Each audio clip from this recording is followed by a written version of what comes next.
Bismillahirrahmanirrahim. My name is Sakib Yaqub from Government Higher Secondary School Achrwala, Klurkot in 10th class. Today my topic of discussion is acid rain.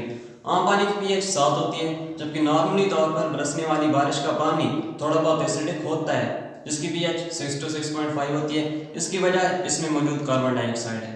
तेजाबी बारिश की pH 6 से कम होती है। इसकी वजूहत कुछ यूँ हैं: भट्टों से निकलने वाले सल्फर के ऑक्साइड्स, फैक्ट्रियों से निकलने वाले नाइट्रोजन के ऑक्साइड्स, गाड़ियों और आमतौर पर जलाई जाने वाली आग से निकलने वाले कार्बन के ऑक्साइड्स जब आबी बुखारात से मिलते हैं तो बिल तरतीब सल्फ्यूरिक एसिड, नाइट्रिक एसिड और कार्बोनिक एसिड बना देते हैं। जब ये बारिश बरसती है तो एसिड रेन कहलाती है।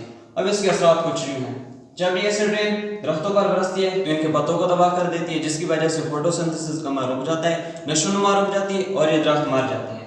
जब ये एसिड रेन आबी इकोसिस्टम्स में दाखिल होती है तो आबी हयात जैसे कि मछलियाँ वगैरह की मौत का बायस बनती है। जब ये एसिड रेन खूबसूरत इमारतों जैसा कि ताजमहल वगैरह पर बरसती है तो इनमें मौजूद संगमरमर को अपने अंदर हाल कर लेती है, जिसकी वजह से ये खूबसूरत इमारतें अपनी खूबसूरती और चमक दमक खो देती हैं।